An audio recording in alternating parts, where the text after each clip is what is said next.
नमस्कार मित्रों। आज बहुत ही ख़ास दिन है, 29 नवंबर, नवीन सागर का जन्मदिन। और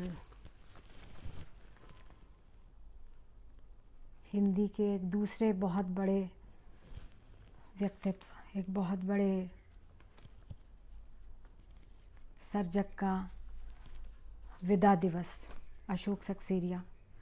ये कैसा संयोग है कि मेरे जीवन में जो दो लोग हैं जिनके बारे में मैं ये कह सकती हूँ कि उन्होंने अपने जीवन को,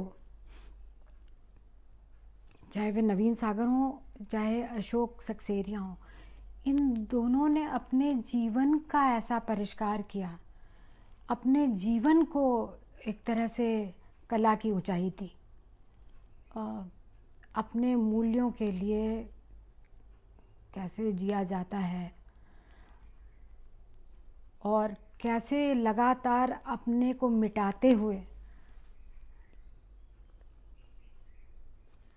ऊंचाई हासिल की जाती है। इस बात को मैंने अपने जीवन में जो दो किरदार जाने हैं वो हैं अशोक सक्सेरिया और नवीन सागर। आज एक का जन्मदिन है और एक का विदा दिवस है। हमारे यहाँ तो यही कहा जाता है कि मृत्यु भी एक तरह से नए जन्म की, नई शुरुआत की तैयारी है।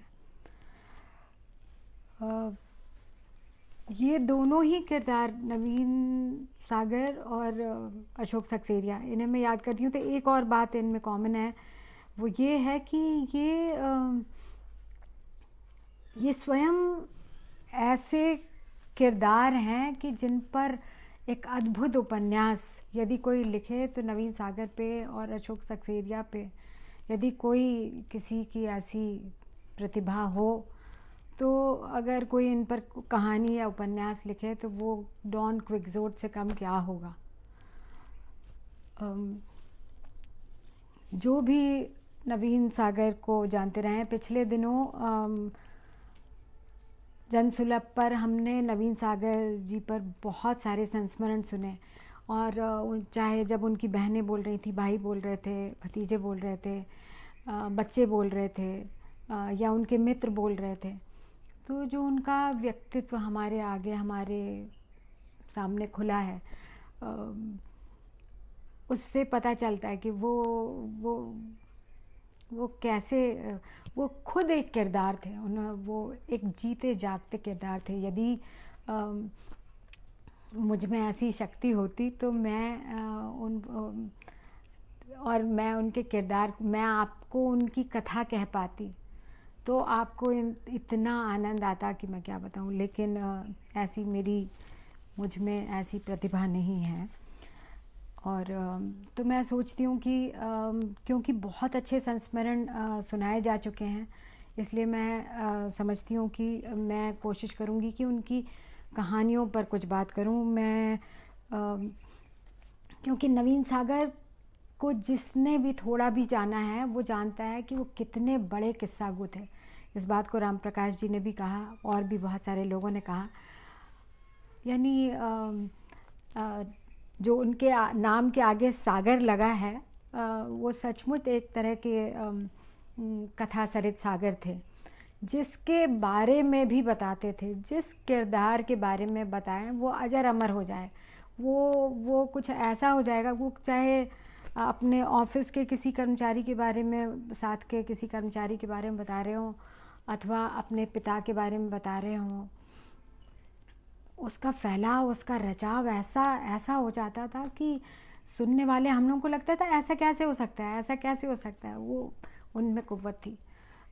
तो वो खुद स्वयं कथा सरित सागर थे। इस अर्थ में भी उनके नाम के आगे ये जो सागर लगा है वो सचमुच बिल्कुल सही लगा है। लेकिन मैं सोचती हूँ कि हम सब जानते हैं कि जो अरेबियन नाइट्स है उसकी शहरजाद जब कहानियाँ सुना रही है तो आखिर वो कहानियाँ क्यों सुना रही है, या बैताल 25 में बैताल जब कहानियाँ लगातार सुनाता जा रहा है और विक्रमादित्य जैसा राजा क्यों विवश है, क्यों रात भर बैताल को अपनी पीठ पर लाद कर लाने के लिए और उसके प्रश्नों के जवाब देने के लिए क्यों विवश है।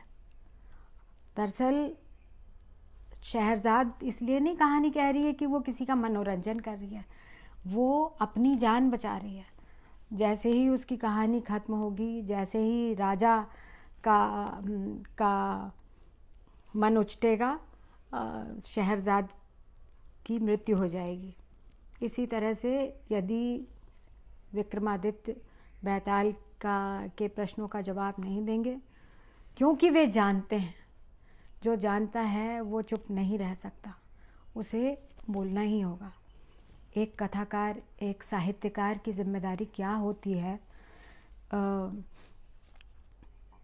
ये नवीन सागर की कहानियों को और कविताओं को पढ़ के पता चलता है। जितना जीवंत उनका व्यक्तित्व था, जितने हंसमुख और जिंदा दिल, और जहाँ वो रहते थे, जिस कमरे में वो रहे हों, वहाँ पे रंगीनियाँ होती थीं। वो किसी उदास से उदास जगह को बिल्कुल रंग बिरंगा कर सकते थे।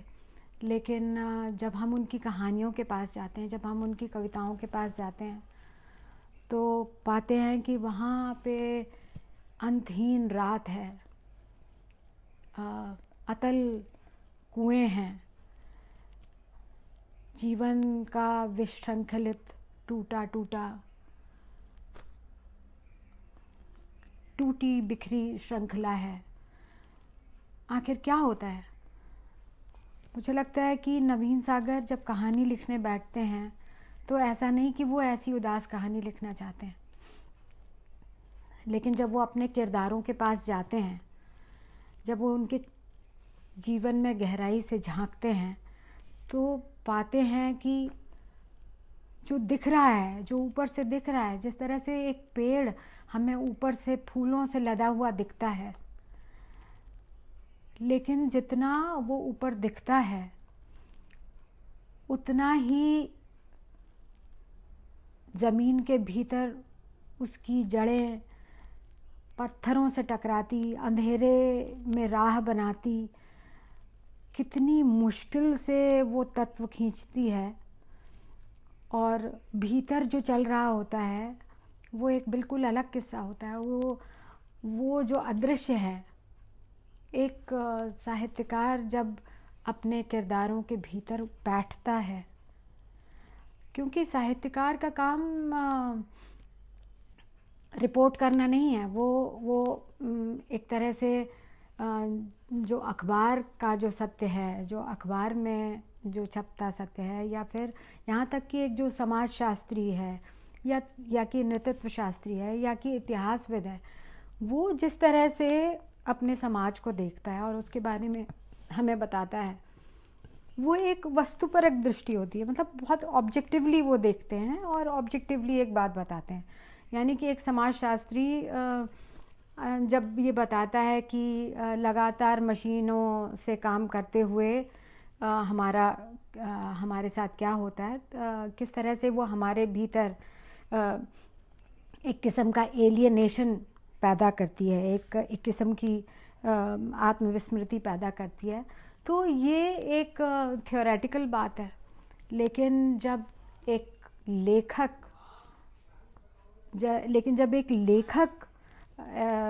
अपने किरदार के भीतर उतरता है, जो एक ऐसे किरदार के अपने भाले राव के पास मान लीजिए उतरता है, आपके भीतर जाता है, तो वो उसके जीवन के हर पल को जीता है। वो उसके लिए अब कोई थ्योरी नहीं है, वो देखता है। आप उस कहानी में देखेंगे, एक था भाले करके एक कहानी है, जिसमें कि एक बिल्कुल साधारण सा व्यक्ति है जो एक छपाई की मशीन, छपाई के जगह पे काम करता है।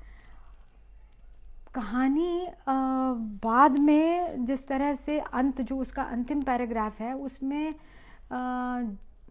एक ही वाक्य बार बार दोहराया जाता है। वो शायद वाक्य कुछ इस तरीके का है कि भालेराव घर पहुंचा, भालेराव ने दस्तक दी, पत्नी ने दरवाज़ा खोला। भालेराव घर पहुंचा, भालेराव ने दस्तक दी, पत्नी ने दरवाज़ा खोला। भालेराव घर पहुंचा, उसने दस्तक दी, पत्नी ने दरवाज़ा खोला। ये रिपीट होता है, लगभग एक पूरा पैराग्राफ है जहाँ पे ये बार बार रिपीट होता है। और उसके इस रिपीटिशन से अचानक से हमारे मन में ये आता है। और उसके पहले एक वाक्य ये भी आता है कि जब सुबह भालेराव घर से निकलता है तो वो भालेराव होता है, लेकिन जब वो रात, आधी रात घर लौटता है तो उसकी आकृति में मशीन की ठंडी आकृति जा बैठी होती है। जिस तरह से एक साहित्यकार इस बात को महसूस कराता है, उसको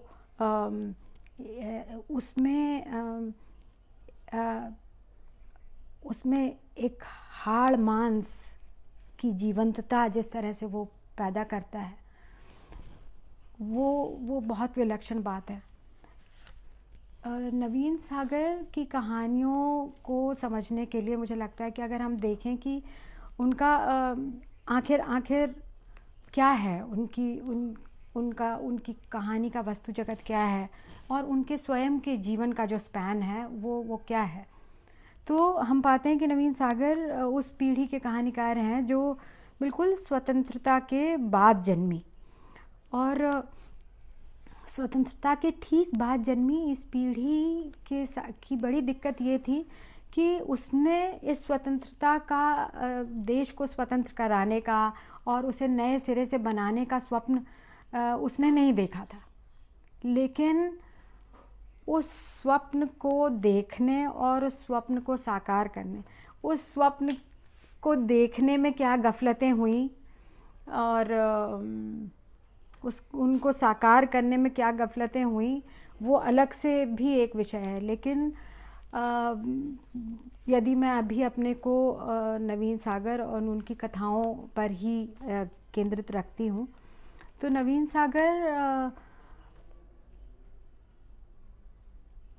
वो उस पीढ़ी के लेखक हैं जो पहली बार ये देख रही है, जो पहल इस बात की साक्षी है कि जंगल और नदियाँ ख़त्म हो रही हैं, कि अब यदि हमें आगे बढ़ना है तो उसके लिए गांव पर्याप्त नहीं है, कि आगे बढ़ने का रास्ता गांव से होकर नहीं, नदी से होकर नहीं, जंगलों से होकर नहीं जाता है, जंगलों को काट कर जाता है, नदियों को पाट कर जाता है। और ये जो बदलाव है, और फिर इसी के साथ में एक तो पूरा परिवेश जिस तरह से छिन्न भिन्न हो रहा है, उसको वो हो रहा है। साथ में ये जब परिवेश छिन्न भिन्न होता है तो वो सिर्फ परिवेश तो छिन्न भिन्न होता नहीं है, समाज आखिर उससे आत्यंतिक रूप से जुड़ा होता है। उसी के साथ में जो संबंधों का ताना बाना है वो किस तरह से धीरे धीरे विश्रंखलित होता है, कैसे एक भरा पूरा घर, एक आंगन जिसमें ढेर सारे लोग ज़मीन पर बैठकर कतार में खाना खा रहे हैं, से लेकर घर कहानी को अगर हम याद करते हैं तो घर कहानी नवीन जी की एकमात्र कहानी है जिसमें शायद जो उसका पात्र हैं, उसके जो पात्र हैं वो एक बढ़िया घर में रहते हैं जो तालाब किनारे पहाड़ी पर स्थित है। ये एकमात्र कहानी है नवीन जी की जिसमें बढ़िया घर है, बढ़िया बंगला है, कांच की बड़ी बड़ी खिड़कियां हैं जिसके पार तालाब की रोशनियां और बगीचे और पेड़ दिखते हैं। लेकिन चित्रकार का, उस घर में चित्रकार रहता है और उस चित्रकार का कोई भी चित्र पूरा नहीं हो पाता, और क्योंकि वो किसी से जुड़ ही नहीं पाता। वो ले दे के उसकी पत्नी एकमात्र उसके घर में रहती है, उसके भी वो लगातार ये सोचता रहता है कि ये कब घर जाए। वो उसके होने से भी परेशान है, वो ये सोचता है कि ये काश कि ये मायके जाती और काश कि मैं अपने एकांत में रह पाता। तो हर कुछ, हर उसे दूसरे की, ये दूसरे का लगातार इस कदर अपने से पराया होता जाना, कहीं हमारे अपने पराये होते जाने की, अपने खुद के अपने से अलग होते चले जाने का प्रमाण है। कहानी में उसकी पत्नी के पिता आते हैं और उसकी पत्नी के पिता जो हैं वो 2 साल से अपने घर से निकले हुए हैं और उनके झोले में केवल एक साड़ी होती है जो उनकी पत्नी की साड़ी है, और जिसमें वो अपनी बेटी से कहते हैं कि देखो इसमें तुम्हारी माँ की देह है, देह की गंध है, और जब तक ये गंध है तब तक मैं नहीं मर सकता। मुझे लगता है कि इस कहानी में फिर वो जो नायक है वो अपनी पत्नी से कहता है कि तुम्हारे पिता की कितनी ज़ोर ज़ोर से सांस लेते हैं, उनको सांस की बीमारी है। फिर वो ये कहता है कि वो पागल हैं, उसे लगता है कि वो पागल हैं। फिर वो ये भी कहता है कि भूत है।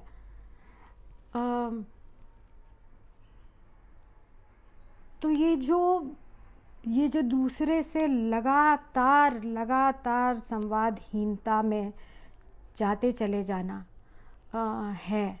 कहाँ एक भरा पूरा परिवार जहाँ पे बिना कुछ कहे भी साझेदारी है, वहाँ से ये यात्रा।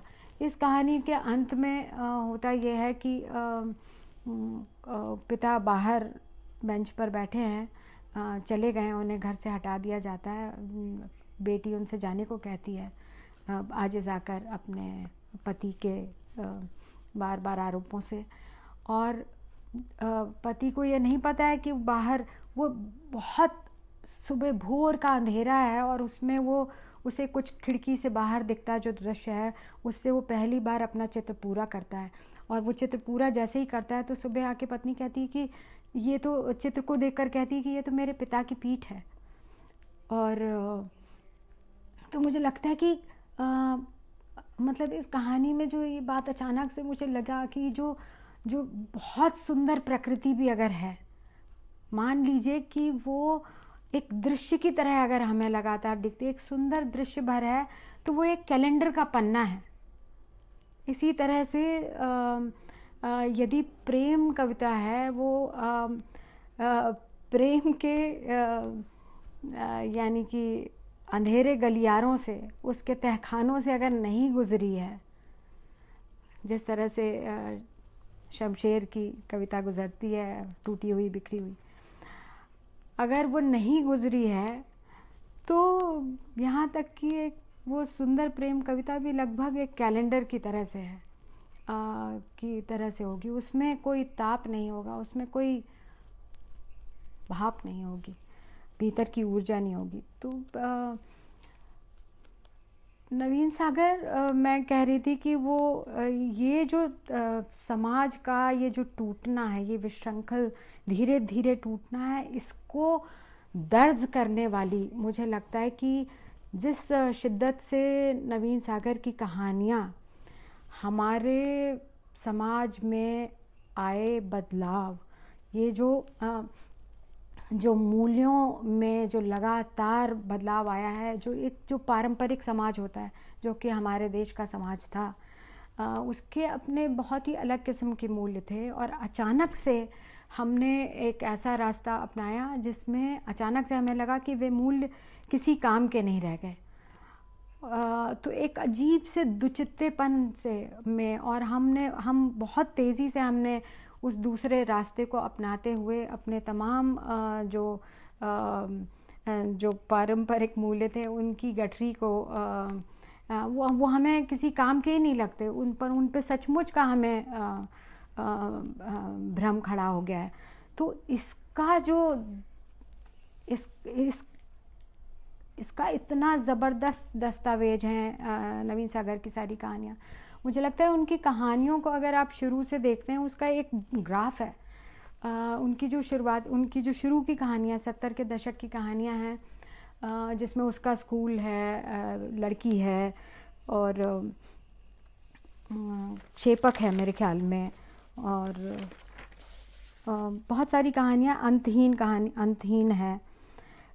इन कहानियों में जैसा कि जिसे जिसे बार बार कहा जाता है कि यथार्थ, जो समाज में जो कुछ घटित हो रहा है उसका सीधा सीधा प्रक्षेपण दिखता है।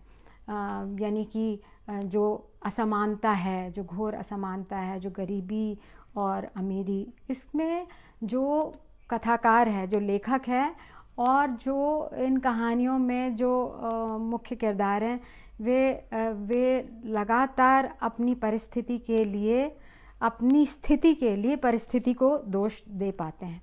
वे राजतंत्र को, अर्थतंत्र को दोषी पाते हैं और अपने पर दया करते हैं, भावुक होते हैं, अपने लिए रोते हैं। जो जिम्मेदार हैं उनको भला बुरा कहते हैं, या भला बुरा नहीं भी कहते तो अब कम से कम अपने, यानी कि उन्हें पता है कि उनकी स्थिति के लिए एक अमुक किस्म की सामाजिक व्यवस्था, सामाजिक संरचना जिम्मेदार है। लेकिन बाद की कहानियाँ जो हैं वो एक बहुत बड़ा शिफ्ट है। वो धीरे धीरे ये कहानियाँ बहुत अलग रास्ते में जाती हैं। संभवतः जो ये श्रृंखला चल रही है उसमें राम कुमार तिवारी जी ने गांधी जी के विचार से नवीन सागर की के लेखन पर और जीवन पर उनके प्रभाव की बात कही थी। मुझे खुद भी लगता है कि ख़ास तौर पे इस बार अभी मैं फिर से पढ़ रही थी और मैं बहुत ही क्षमा चाहती हूँ कि मैंने मेरा पढ़ना जो है वो इस बार जो है वो पूरी तरह से हो नहीं पाया। जिस तरह से अभी जो बातें मुझे इस बार पढ़ते हुए, अभी पिछले 6-8 दिनों में पढ़ते हुए जो बातें सूझ रही हैं उन्हें मैं सही शायद आप तक कम्युनिकेट नहीं कर पाऊँगी, सही तरह से दर्ज शायद ना कर पाऊँ। उसमें जो मुझे लगता है इन कहानियों का जो कथानायक है वो अपनी विषमताओं से टकराता है, वो अपने दम पर टकराता है, वो टकराता है, टूटता नहीं है, वो परास्त नहीं होता। मतलब वो आपको लगता है कभी कभी परास्त होने की कगार पे लगता है, लेकिन वो टूटता नहीं है। और न वो, लेकिन वो भले परास्त हो जाए, परास्त भी नहीं होता सच पूछे तो, लेकिन वो समझौता तो करता ही नहीं है। वो उन तमाम तंत्रों से जूझता है, उनका पुरजोर विरोध करता है और लेकिन अपने घुटने नहीं टेकता। वो एक तरह से कहेंगे कि जिसे गांधी जी अंतःकरण की आवाज़ कहते थे, वो अपने अंतःकरण की आवाज़ को सुनना एक क्षण के लिए भी बंद नहीं करता। देखिए, जिस कहानी का मैंने जिक्र किया, घर नाम की कहानी, जिसका कि मैंने बताया कि एकमात्र कहानी है जिसमें नायक जो है वो, उसकी आर्थिक स्थिति संभवतः सुदृढ़ है, एकमात्र कहानी है ये। लेकिन इस कहानी में भी वो कहता है, इस कहानी में भी एक जगह आता है कि वो कहता है कि मेरा भी हृदय होना चाहिए जहाँ किसी की अनुभूति हो, किसी की भावना, किसी का दर्द पता चले, किसी के लिए भावना उठे। वो ये जानता है कि इसके बिना बात बनेगी नहीं, इसके बिना चित्र बनेगा नहीं, इसके बिना खिड़की से कितना ही सुंदर दृश्य क्यों ना दिखता हो, जब तक दूसरे के प्रति भावना नहीं जुड़ेगी तब तक सर्जना हो ही नहीं सकती। लेकिन वो ये करने में असमर्थ है। वो उसके पिता से, अपनी पत्नी से जुड़ नहीं पाता, लेकिन उसकी ये आकांक्षा, उसे अपने भीतर ये बोध लगातार है कि यदि यह नहीं जागा तो इसके अलावा कोई उपाय नहीं है। ये तो घर कहानी की बात मैंने की, लेकिन नवीन सागर की जो अधिकांश कहानियां हैं, उनके जो किरदार हैं वो एक तरह से जो तथाकथित पढ़ा लिखा वर्ग नहीं है। वो गांधी जी का जो हार्ड हार्टेड इंटेलिजेंशिया है वो इनका भी, इनके लिए भी बहुत उससे उन्हें कोई बहुत उम्मीद नहीं है। इनके नवीन सागर के तमाम किरदार बहुत ही साधारण लोग हैं। यदि इस अर्थ में भी मुझे इस बार पढ़ते हुए पहली बार लगा कि गांधी जी को जिन लोगों से उम्मीद थी कि जिनके हाथ में वो अहिंसा का ये औजार देना चाहते थे, क्योंकि हिंसा, देखिए इन कहानियों में, नवीन सागर की तमाम ये जो कहानियाँ हैं, इनमें कहीं ना कहीं ये मैं ये कह रही हूँ कि ये जो दस्तावेज हैं, कैसे एक समाज में धीरे धीरे हिंसा पनपती है। और ये हिंसा सिर्फ बाहर नहीं दिखती, ये घर के कोने अंतरों में कैसे एक एक संबंध के रेशे रेशे में बैठ जाती है। नवीन सागर, मैंने कहा कि उनकी बाद की कहानियों में कीज़लोव्स्की की मुझे फिल्मों की इतनी याद आई नवीन सागर की इस बार कहानियों को पढ़ते हुए। एक समय मतलब अब वो बिल्कुल भी बाद की कहानियों में वे किसी सामाजिक संरचना पर दोष नहीं मढ़ रहे हैं। वे कैमरे को अपनी ओर मोड़ लेते हैं। जैसे कीज़लोव्स्की की फिल्म कैमरा बफ में नायक कैमरे को अपनी ओर मोड़ लेता है, क्योंकि वो जिन पर भी फिल्म बनाता है, वो पाता है कि वो किसी न किसी को नाखुश कर रहा होता है। कभी अपने परिवार को नाखुश कर रहा होता है, कभी अपने अधिकारियों को नाखुश कर रहा होता है। उसके कारण किसी की नौकरी चली जाती है उसके सत्य बोलने से। परेशान होकर वो अब कैमरे को अपनी ओर मोड़ लेता है और खुद बोलना शुरू हो जाता है, अपनी कहानी कहने लगता है। नवीन सागर भी ऐसा करते हैं। वे जब अपने भीतर कैमरा मोड़ते हैं तो वो जो देखते हैं, मुझे लगता है कि वो हम में से अधिकांश के देखने का वश का नहीं है। वो देखते हैं कि वो माँ जो इस संग्रह में माँ नाम की एक कहानी है जिसमें आता है कि वो माँ वृक्ष का वह कोटर है, तूफानी रात में वह वृक्ष का वह कोटर है जिसमें एक तूफानी रात में पक्षी आश्रय पाते हैं।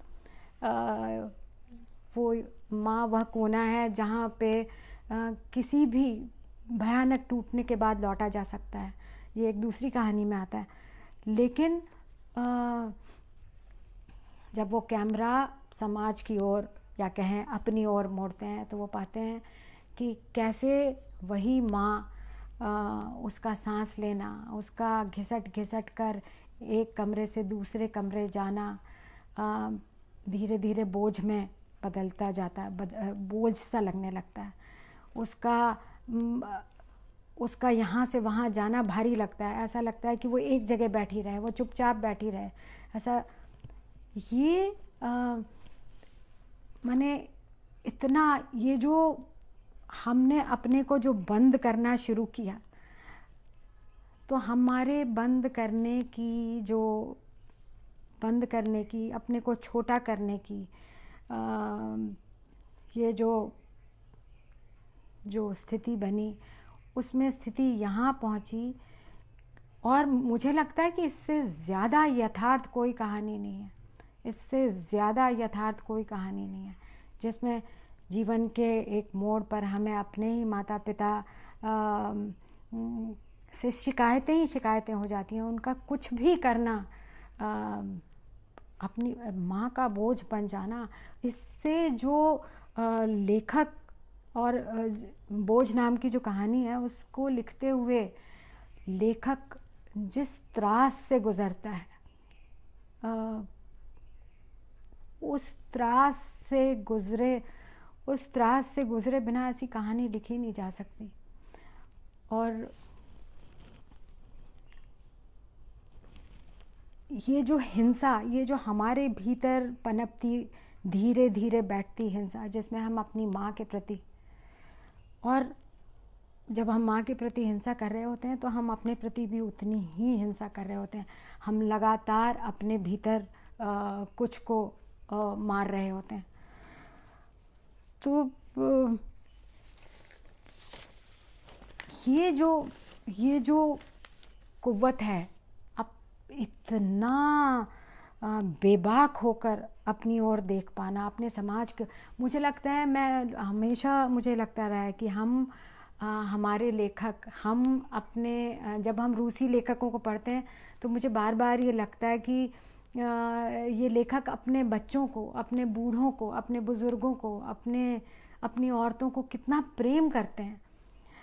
और मुझे ये बहुत लगता है कि हमारे यहाँ साहित्य जो समाज से बहुत हद तक अलग हो गया, उसका कारण शायद ये भी है कि उसमें हमारे अपने जीते जागते धड़कते लोग और उनकी शक्ति कम आ पाई है।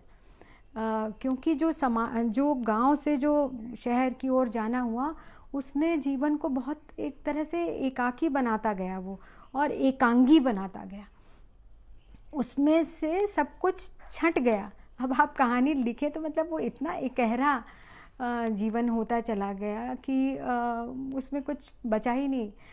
लेकिन नवीन सागर के यहाँ मैं समझती हूँ कि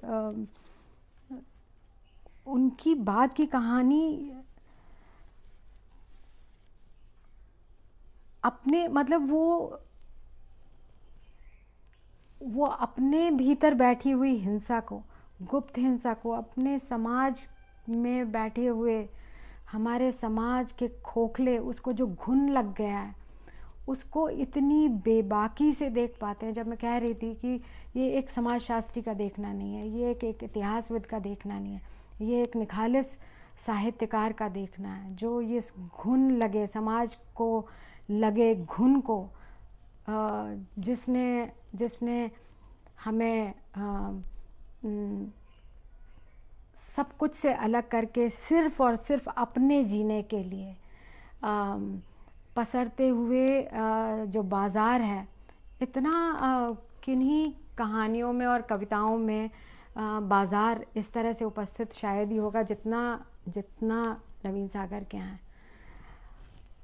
हर संबंध पर बाज़ार की छाया है, हर संबंध, एक तरह से कहना चाहिए कि हर संबंध इसलिए इस बात पे बदल गया है कि उसमें हमें क्या मिलेगा, क्या एक सारे संबंध आज हम इसी तरह से इस बिना पर बनाते हैं कि हमें उससे क्या मिलेगा, क्या नहीं मिलेगा, उससे क्या फ़ायदा, क्या लाभ। ये बाज़ार के आगे हमारा बिछ जाना है। जिसको कि ये तमाम कहानियाँ बहुत गज़ब, मतलब इन कहानियों में बाज़ार एक कैरेक्टर की तरह से बहुत सारी कहानियों में है। लेकिन जैसे सत्यकथा नाम की एक कहानी है, बहुत सारी कहानियाँ अंधेरा प्रहसन में बाज़ार की ज़बरदस्त उपस्थिति है। तो बाज़ार जो है ना, वो सिर्फ उसका उपहास करके या कॉरपोरेट को गाली देने भर से नवीन सागर काम नहीं चलाते हैं। नवीन सागर ये देखते हैं, नवीन सागर अपनी कहानियों में ये देखते हैं कि ये बाज़ार किस तरह से हमें ख़रीद रहा है, हमारे संबंधों को लगातार उसकी बोली लगा रहा है। लेकिन मैंने जैसा कि कहा कि उनकी कहानियाँ जो हैं वो उनके जो किरदार हैं वो घुटने नहीं टेकते। सत्यकथा नाम की एक कहानी है जिसमें कि बड़े लगदग बाज़ार के बीच में एक पुरानी किताबों की एक दुकान है, जिसका कि जो दुकानदार है वो उन कहानियों को बेच रहा है, उन किताबों को बेच रहा है और जिन्हें आज कोई ख़रीदने वाला ही नहीं है, जिसमें जीवन के कुछ शायद ऐसे मूल्य हैं जिनसे जुड़कर फिर से जीवन को जीने की राह खुलती है। लेकिन उन्हें कोई पूछने ही नहीं आता। लगातार लोग उससे यही पूछते हैं कि यहाँ पे सत्य कथा मिलती है क्या, या फिर वो रंगीन पत्रिकाएं जिन पर भौंडे किस्म के चित्र होते हैं, या लेकिन वो अपनी ना वो दुकान बंद करता है और ना वो सत्य कथा बेचना शुरू करता है। वो उसे लगातार ये उम्मीद बनी रहती है कि एक न एक दिन ऐसा कोई व्यक्ति आएगा जो उस किताब की मांग करेगा, जो सिर्फ़ और सिर्फ उसकी दुकान पर होगी। इसकी वो कीमत चुकाता है। कहानी में रोज़ रोज़ की प्रताड़ना उसके भीतर जो हिंसा पैदा करती है, वो उस हिंसा से निपटने के लिए वो मन ही मन हिंसा करता है। यानी कि इस संग्रह में एक हत्यारा नाम की कहानी है जिसमें कि बाकायदा मास्टर जी की हत्या करता है हत्यारा, और लौटकर उसे खुद के शरीर से मरने की बू आती है। लेकिन यहाँ तो हत्या वो करता ही नहीं है। मुकुंद जो है, इस कहानी का नायक जो है, वो हत्या करता ही नहीं है, लेकिन उसे एहसास ये होता है कि उसके हाथ से कभी भी हत्या हो सकती है, और इसलिए वो खुद को थाने ले जाके और पुलिस को बुला लाता है कि मैंने हत्या कर दी है क्योंकि फलां ने सत्य कथा मांगी थी।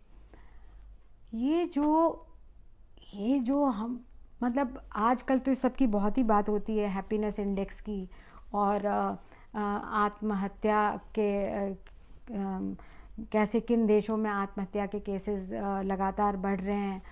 सब पर बहुत ज़्यादा शोध हो रहा है, और ये सारी बातें लगातार बार बार ये बताई जा रही हैं कि खुशियाँ जो हैं वो बाज़ार में कुछ भी खरीद के हासिल नहीं हो सकती।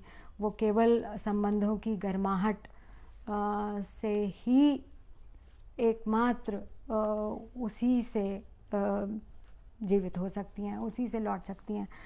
तो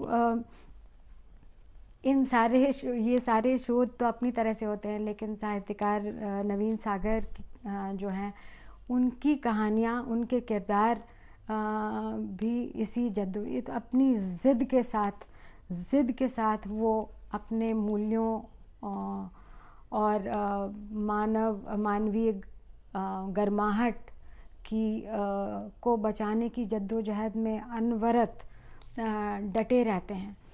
और किसी एक मैंने जो सबसे ख़ास बात है इसके लिए वो जो ताना बाना बुनते हैं, जो स्ट्रक्चर, उनकी कहानियों का जो स्ट्रक्चर है, वो भी बहुत बहुत बहुत विशिष्ट है। ऑलमोस्ट काफ्का की कहानियों की याद दिलाता है उसको। बहुत लोगों ने उसे पॉइंट आउट किया है कि वहाँ पे फंतासी का सहारा लेते हैं, और लेकिन दरअसल फंतासी का जो सहारा यहाँ जो फंतासी नवीन सागर के यहाँ जो फैंटेसी की जो नसैनी उगती है, वो हर कहानी में जहाँ भी वो है उठी है, वो कहानी की घोर आत्यंतिक ज़रूरत के भीतर से उगी है। और क्यों उगी है, उस चीज़ को दिखाने के लिए उठी है। वो जो सीढ़ी है, फैंटेसी की जो सीढ़ी वो लगाते हैं, वो इसलिए लगाते हैं क्योंकि एक तो वो है जो दृश्यमान है, जो मान लीजिए जो भी गैर बराबरी है और तमाम तरह की चीज़ें हैं, वो तो हैं, वो तो दृश्यमान है एक हद तक, जिसको कि हम अखबार पढ़ते हुए, चाय में बिस्कुट डुबाते हुए आराम से पढ़ते हैं, कुछ खास विचलित नहीं होते। और लेकिन जो अदृश्य रहा आता है, जो अखबार में दर्ज नहीं होता, जो आम तौर पे दर्ज नहीं होता, मसलन कि आदिवासियों का अपनी ज़मीन से उजड़ना, ये एक न्यूज़ के रूप में आना बिल्कुल अलग बात है। लेकिन अपनी ज़मीन नाम की कहानी में अगर आप देखेंगे तो वो जो परिवार है, ये देखिए, ये अपने समाज को बहुत बेबाकी से देख पाना, अपनी ज़मीन का जो परिवार है, जो परिवार है, वो उसको उसको भूत घोषित करने में सबसे बड़ा हाथ उसके सबसे प्रिय दोस्त गणेशी का है। वो सबसे पहले वो कहता है कि भूत है। और ये हम में से, ये साइकोलॉजी में इसके लिए कोई ज़रूर कोई शब्द है, हम में से सब जानते हैं कि हम अपने से कितने बच्चे होते हैं जिनकी माँ ये बताती हैं कि घर में सब कुछ बताता है और स्कूल में जाता है तो परफॉर्म नहीं कर पाता। ये बिल्कुल एक साधारण बात है। कितने खिलाड़ी हैं जो अपने ग्राउंड पे बहुत अच्छा खेलते हैं और जैसे ही अपने ग्राउंड से बाहर जाते हैं तो नहीं खेल पाते हैं। इसी तरह से इस अपनी ज़मीन कहानी का जो नायक है वो जो मूंछ है, जो कि रौब का, एक तरह से रौब का प्रतीक है एक किस्म की, वो घर में उसकी मूछें दिखती हैं और घर के बाहर मूछें नहीं दिखती। हम जानते हैं कि हम अपने घर में जिस तरीके से कॉन्फिडेंट होते हैं, काश कि एक ऐसा समाज होता जो हमारे घर जैसा होता। तो वहाँ पे इस परिवार को दिक्कत नहीं होती, उसे मूछ उगानी ही नहीं पड़ती। लेकिन ये जो गैर बराबर, लेकिन ये जो परिवार है, मैं ये कह रही थी कि नवीन सागर के यहाँ कहानियों में किरदार जो घुटने नहीं टेकते और एक किस्म की सविनय अवज्ञा करते हैं। अपनी ज़मीन का जो परिवार है वो अपनी ज़मीन जिसको कि लगभग सरकार ने हथिया लिया है, उसमें जाके वो रात भर में गड्ढा खोदते हैं। जहाँ से ट्रक आता है वहाँ से गड्ढा खोद के वो परिवार समेत उसमें बैठ जाते हैं और लगातार ये कहते रहते हैं कि ये हमारी ज़मीन है। वो आदमी ये कहना नहीं बंद करता कि ये हमारी ज़मीन है, वो ये कहना बंद नहीं करता और ट्रक उस पे से गुज़र जाता है। लेकिन कहानी ये कहती है कि ट्रक उन पे से गुज़र जाता है और मुझे नहीं पता इसके ये फंतासी यहाँ पे इस कहानी में, यहाँ पे ये फंतासी का तत्व है कि वहाँ पे फिर वो न परिवार मिलता है, न लाश मिलती है, न खून से लथपथ लाश आदि कुछ नहीं मिलती। लेकिन जब जब कोई ट्रक गुज़रता है हाईवे पे से, जब जब कोई ट्रक गुज़रता है तो उसके पहियों के नीचे से बचाव बचाव की आवाज़ आती है। तो इसे फंतासी कह लीजिए, लेकिन मुझे तो लगता है कि इससे ज़्यादा यथार्थ ये जो हमारे आगे बढ़ने का, हमारे विकसित होने का, तथाकथित विकास होने का, ऊंचे ऊंचे पायदान पे बढ़ते जाने का, आर्थिक रूप से संपन्न होते जाने के पीछे जिन लोगों को कुचलते हुए हम आगे जा रहे हैं, उसका इससे ज़्यादा यथार्थ चित्रण मैं समझती हूँ क्या होगा। इसी तरह से एक और कहानी मुझे इसी अर्थ में लगता है कि जो मोर कहानी है, अब ये सारे चाहे अपनी ज़मीन हो, चाहे मोर हो, चाहे मोर कहानी है, उसमें भी जो हुल्ले काछी है, जो काछी है, वो देखिए वो एक पारंपरिक समाज का एक व्यक्ति है और वो ये राजसत्ता, किसी तरह की राजसत्ता, किसी तरह की अर्थसत्ता के आगे हार मानने से इनकार करता है। उसकी काछिन भी वो रोज़ पीकर और जो पुलिस थाना है वहाँ पे जाके गालियाँ देता है और जो भी वहाँ पे थानेदार होता है उसकी माँ बहन एक कर देता है वो। और ना उसकी पत्नी, वो मार खाता है लेकिन वो गालियाँ देना बंद नहीं करता, वो गालियाँ देना बंद नहीं करता, वो अपनी ज़मीन खाली नहीं करता, वो गालियाँ देना बंद नहीं करता। तो मुझे लगता है कि ये जो हमारे समाज की पारंपरिक समाज के भीतर की जो कोई शक्ति है, जो संभवतः उसी पे कहीं काम करना होगा। इसी अर्थ में नवीन सागर की कहानियाँ वे कहानियाँ हैं जो अपने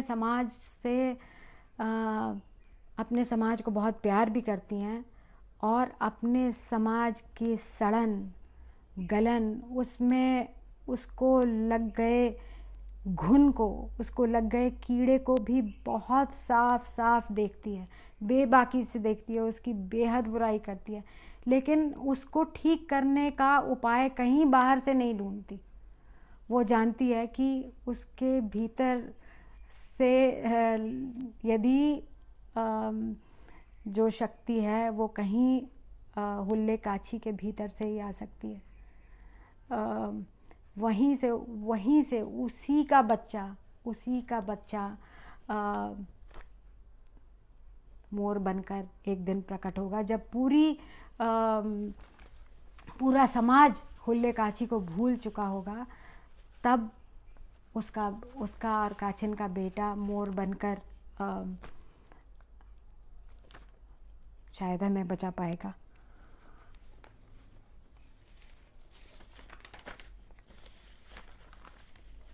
मैंने ये कहा था कि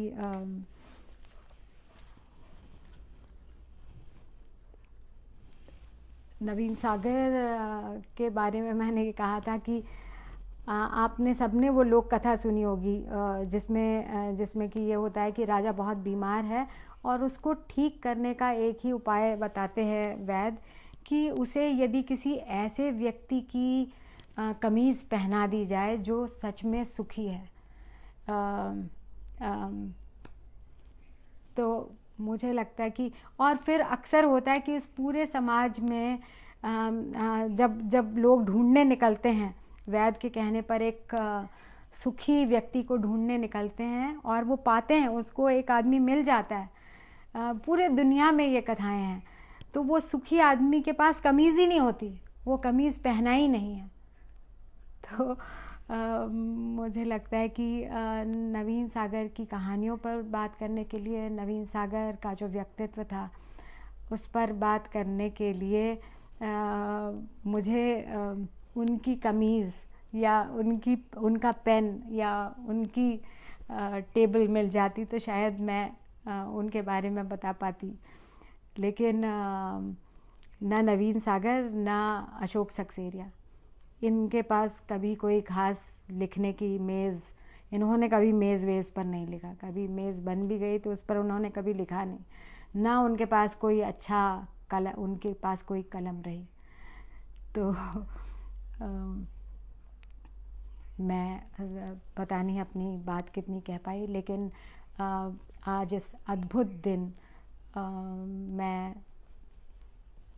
नवीन सागर और अशोक सक्सेरिया जी, इन दोनों को बहुत दिल से याद करती हूँ, स्मरण करती हूँ और उम्मीद करती हूँ कि इनकी कहानियाँ, इनका व्यक्तित्व हमें लगातार मार्गदर्शन देता रहेगा।